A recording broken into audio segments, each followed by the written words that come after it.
ಮೂಡಬಿದ್ರೆ ತಾಲೂಕಿನ ಮಹಾವೀರ ಕಾಲೇಜು ಬಳಿ ತನ್ಹಾ ಎಂಬ ಹೆಸರಿನ ಸೌಂದರ್ಯವರ್ಧಕ ಚಿಕಿತ್ಸಾ ಕೇಂದ್ರವು ಆರಂಭಗೊಂಡಿತು.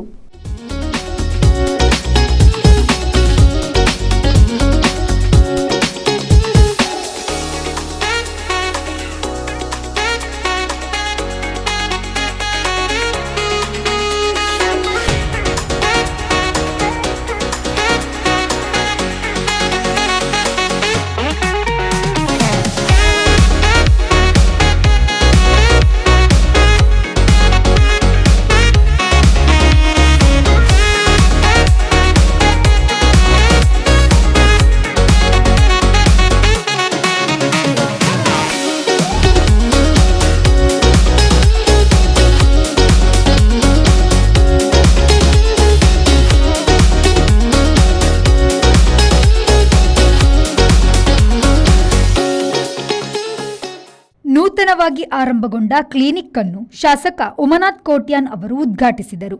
ಬಳಿಕ ಮಾತನಾಡಿ, ರೋಗಿಗಳು ಬಂದಾಗ ಅವರ ಸಮಸ್ಯೆಗಳನ್ನು ಆಲಿಸಿ ಮತ್ತು 2 ನಿಮಿಷ ಅವರ ಬಳಿ ಡಾಕ್ಟರ್ ಮಾತನಾಡಿದರೆ ಆಗ 50% ರೋಗಗಳು ಗುಣಮುಖವಾಗುತ್ತದೆ. ಯಾರು ತಮ್ಮಲ್ಲಿಗೆ ಸಮಸ್ಯೆಗಳೊಂದಿಗೆ ಬರುವರೋ ಅವರೇ ನಿಮಗೆ ಗುರುಗಳು.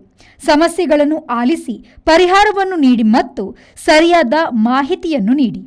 ನೂತನವಾಗಿ ಆರಂಭಿಸಿರುವ ಚಿಕಿತ್ಸಾ ಕೇಂದ್ರದಲ್ಲಿ ಉತ್ತಮ ಸೇವೆಯನ್ನು ನೀಡುವ ಮೂಲಕ ಜಯಶೀಲರಾಗಿ ಹಾಗೂ ಸೌಂದರ್ಯಕ್ಕೆ ಸಂಬಂಧಿಸಿದ ತ್ವಚೆಯ ರೋಗಗಳಿಗೆ ಸರಿಯಾದ ಚಿಕಿತ್ಸೆಯನ್ನು ನೀಡುವಂತಾಗಲಿ ಎಂದರು. ಪೇಷಂಟ್ ಹೇಳಿದ್ದನ್ನು ಸರಿಯಾಗಿ ತಿಳಿದುಕೊಂಡು ಅದಕ್ಕೆಂತನೇ ಮದ್ದಿರುವುದಿಲ್ಲ. ನನ್ನ ಲೆಕ್ಕದಲ್ಲಿ ಒಂದು ಮದ್ದನ್ನು ಕೊಟ್ಟು ಅದು ಗುಣ ಆದರೆ ಬಹುಶಃ ಇಂಥ ಒಂದು ಸಮಸ್ಯೆಗೆ ಇಂಥ ಮದ್ದು ಕೊಟ್ಟರೆ ಗುಣ ಆಗ್ತದೆ ಎಂಬ ಒಂದು ತಿಳುವಳಿಕೆ ಡಾಕ್ಟರ್ಗಳಿಗೆ ಬರ್ತದೆ. ಹಾಗಾಗಿ ಡಾಕ್ಟರ್ಗಳಿಗೆ ಬಿಸಿ ಶೆಡ್ಯೂಲ್. ಯಾಕೆಂತೇಳಿ ಕೆಲವು ಡಾಕ್ಟರ್ಗಳು ಕಂಡಾಪಟ್ಟೆ ಬಿಸಿ, ತೋಲ್ಪಾಡಿ ಅಂತವರೆಲ್ಲ ಕಂಡಾಪಟ್ಟೆ, ಕೃಷ್ಣ ಭಟ್ರ ಅಂತವರೆಲ್ಲ ಕಂಡಾಪಟ್ಟೆ ಬಿಸಿ ಇರ್ತಾರೆ. ಆದರೂ ನನ್ನ ಒಂದು ಕಿವಿ ಮಾತು, ನಾನೇನು ಆದೇಶ ಮಾಡೋದಲ್ಲ. ರೋಗಿಗಳು ಬಂದಾಗ ಅವರ ಸಮಸ್ಯೆಯನ್ನು 2 ನಿಮಿಷ ಆಲಿಸಿ ನಾವು 2 ನಿಮಿಷ ಅವರ ಹತ್ರ ಮಾತಾಡಿದಾಗ 50% ಅವರ ರೋಗ ಗುಣ ಆಗ್ತದೆ ಅಂತ ನನ್ನ ಭಾವನೆ. ಖಂಡಿತವಾಗಿಯೂ ನೀವು ಈ ಒಂದು ನಿಮ್ಮ ಕೆಲಸದಲ್ಲಿ ನೀವು ಜಯಶೀಲರಾಗ್ತೀರಿ. ಆದರೆ ನಾನು ಹೇಳಿದಂಥ ಕೆಲವಾರು ಮಾತುಗಳನ್ನು ತಾವು ತಮ್ಮ ಗಮನದಲ್ಲಿಟ್ಟುಕೊಳ್ಬೇಕು ಅಂತ ನನ್ನ ವಿಜ್ಞಾಪನೆ. ಹಾಗಾಗಿ ನೀವು ಒಂದು 5-6-7 ವರ್ಷ ಬಹುಶಃ ಕಲಿತು ಸೌಂದರ್ಯದ ಬೇರೆ ಬೇರೆ ಇಲ್ಲಿ ಬರೆದಿದ್ದೀರಿ, ನೀವು ಬೇರೆ ಬೇರೆ ರೀತಿಯ ಏನೋ ಇದರಲ್ಲಿ ಬರೆದಿದ್ದೀರಿ. ಇದೇ ವೇಳೆ ವೈದ್ಯರಾದ doctor Krishnaraj Bhat, doctor Jayagopal Tolpadi, CH ಮೆಡಿಕಲ್ನ ಸಿಎಚ್ ಗೋಪುರ್ ಮುಖ್ಯ ಅತಿಥಿಗಳಾಗಿ ಭಾಗವಹಿಸಿ ಶುಭ ಹಾರೈಸಿದರು. ಈಗ ಸೌಂದರ್ಯವರ್ಧಕವಾಗಿ ಯಾವ ರೀತಿಯಲ್ಲಿ ಅದನ್ನು ಮಾಡಬಹುದು ಅಂತ ಹೇಳೋದನ್ನು ಇಂಪ್ಲಿಮೆಂಟ್ ಮಾಡಲಿಕ್ಕೆ ಒಂದು ಹೊಸ ವಿಂಗನ್ನು ಸ್ಟಾರ್ಟ್ ಮಾಡಿದ್ದಾರೆ. ಅದು ನಿಜವಾಗಿ ಭಾರಿ ಅತಿ ಅಗತ್ಯ. ಮನುಷ್ಯ ಬರೀ ಜೀವನ ಮಾಡಿದರೆ ಸಾಲದು, ಸುಂದರವಾಗಿ ಜೀವನ ಮಾಡಬೇಕು, ಸುಂದರವಾಗಿರಬೇಕು, ಕಾಣುವಾಗ ಚೆಂದ ಇರಬೇಕು. ಚೆಂದ ಇದ್ದವರಿಗೆ ಅಟ್ರಾಕ್ಷನ್ ಇರ್ತದೆ. ಅಂಥದ್ದನ್ನೆಲ್ಲ ಮನಗೊಂಡು ಇಂಥ ಒಂದು ಸೇವೆಯನ್ನು ನಾನು ಈ ಜನರಿಗೆ ಊರ ಜನರಿಗೆ ಕೊಡಲಿಕ್ಕೆ ನನಗೆ ಖುಷಿ ಉಂಟು ಅಂತೇಳಿ ಅವರು ಹೇಳುವಾಗ ಅದನ್ನು ತೆಗೊಳ್ಳುವಂಥ ಒಂದು ದೊಡ್ಡ ಮನಸ್ಸು ನಮ್ಮ ಎಲ್ರಿಗಲ್ಲಿ ಇರಬೇಕು ಅಂತೇಳಿ ನಾನು ಜನತೆಗೆ ಕೇಳಿಕೊಂಡು, ನಾವು ಇನ್ನೊಬ್ಬರು ಹೇಳಿದ್ದನ್ನು ಕೇಳಲಿಕ್ಕೆ ನಮಗೆ ತಾಳ್ಮೆ ಇದ್ದರೆ ನಾವು ಹೇಳಿದ್ದನ್ನು ಇನ್ನೊಬ್ಬರು ಕೇಳ್ತಾರೆ. ಆ ಒಂದು ನಿಯಮವನ್ನು ನಾವು ನಮ್ಮ ಜೀವನದಲ್ಲಿ ಅಳವಡಿಸಿಕೊಳ್ಬೇಕಾಗ್ತದೆ. ನಾನೊಂದು 10-30-37 ವರ್ಷದ ಅನುಭವದಲ್ಲಿ ಹೇಳ್ತಾ ಇರೋದು, ನಮ್ಮಲ್ಲಿ ಯಾರು ನೀವು ಹೇಗಿದ್ದೀರಿ ಅಂತ ಕೇಳಲಿಕ್ಕೆ ಖಂಡಿತ ಬರುವುದಿಲ್ಲ. ಬೆಳಗಿನ ಸಂಜೆವರೆಗೆ ಅವರ ನೋವನ್ನು, ಅವರ ಕಷ್ಟವನ್ನು, ಅವರ ಸಮಸ್ಯೆಗಳನ್ನು ಹೇಳಿಕೊಳ್ಳಲಿಕ್ಕೆ ಬರ್ತಾ ಇರ್ತಾರೆ. ಅಷ್ಟಾಗುವಾಗ ಅವರು ಹೇಳಿದ್ದನ್ನು ನಾವು ಕೇಳಲಿಲ್ಲ ಅಂಥೇಳಿ ಆದರೆ ನಾವು ಮೆಡಿಸಿನ್ ಕೊಡಲಿಕ್ಕೆ ನಮ್ಮಿಂದ ಆಗೋದಿಲ್ಲ.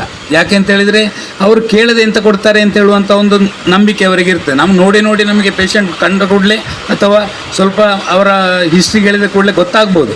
ಆದರೆ ಅದನ್ನು ನಾವು ಆಗಲೇ ನನಗೆ ಗೊತ್ತಾಯಿತು ಅಂತೇಳಿ ಮಾಡೋದಲ್ಲ. ಅವ್ರು ಹೇಳೋದನ್ನು ಸಂಪೂರ್ಣ ಹೇಳುವಲ್ಲಿ ಕೇಳಬೇಕಾಗ್ತದೆ. ನಾನು ನನ್ನ ಕ್ಲಿನಿಕಲ್ಲಿ ಅದನ್ನೇ ಅಳವಡಿಸಿಕೊಂಡಿದ್ದೇನೆ ಇವತ್ತಿನ ತನಕ ಕೂಡ. ಈಗಿನ ಹೆಣ್ಮಕ್ಳ ಗಂಡು ಮಕ್ಕಳು ನಾವು ಒಂದು ಸಿಟಿಗೆ ಹೋಗಿ ನಾವು ಅದು ತರಬೇಕು, ಯಾವುದೂ ಇಲ್ಲ, ಫುಡ್ ಹೋಟೆಲ್ಗೆ ಹೋಗ್ಬೇಕು ಹೇಳಿಲ್ಲ, ಏನನ್ನು ಸಹ ನಾವು ಆನ್ಲೈನ್ನಲ್ಲಿ ತರಿಸ್ತಾ ಇದ್ದೇವೆ. ನಮಗೆ ಒಂದು ಸ್ವಲ್ಪ ಬಿಸಿಲು ತಾಗೋದಿಲ್ಲ. ಈಗದ್ದು ಡಾಕ್ಟರ್ನವರ ಹೆಚ್ಚಿನ ಒಂದು ಕಂಪ್ಲೇಂಟ್ ಅಂತಂದರೆ ನಮ್ಮಲ್ಲಿ ವಿಟಮಿನ್ ಡಿ ಡಿಫಿಷಿಯನ್ಸಿ ಉಂಟು ಅಂತ ಹೇಳ್ತಾರೆ. ವಿಟಮಿನ್ ಡಿ ಡಿಫಿಷಿಯನ್ಸಿಗೆ ಸ್ವಲ್ಪ ಆದರೂ ಬಿಸಿಲು ತಾಗಬೇಕು. ಇದು ನಮ್ಮ ಜೀವನ ಶೈಲಿ. ಈಗದ್ದು ಮಕ್ಕಳು ಲೇಜಿ ಆಗಿದ್ದಾರೆ. ನಮ್ಮ ಹಿರಿಯರದ್ದು ಪ್ರಾಯ ಆಯಿತು, ಇನ್ನು ಯಂಗ್ಸ್ಟರ್ನವರು ಅದಕ್ಕೆ ಹೇಗೆ ಅದನ್ನು ಸಂಭಾಳಿಕೊಂಡು ಹೋಗ್ತಾರೆ ಗೊತ್ತಿಲ್ಲ. ಕ್ಲಿನಿಕ್ನ ಡಾಕ್ಟರ್ ಆಯೇಷಾ ಪ್ರಾಸ್ತಾವಿಕವಾಗಿ ಮಾತನಾಡಿ ಚಿಕಿತ್ಸೆಗಳ ಬಗ್ಗೆ ಮಾಹಿತಿ ನೀಡಿ ವಂದಿಸಿದರು. A bunch of solution for all your health related conditions. Our clinic is located in the Campus View building opposite to Mahavira College, Mudugudri.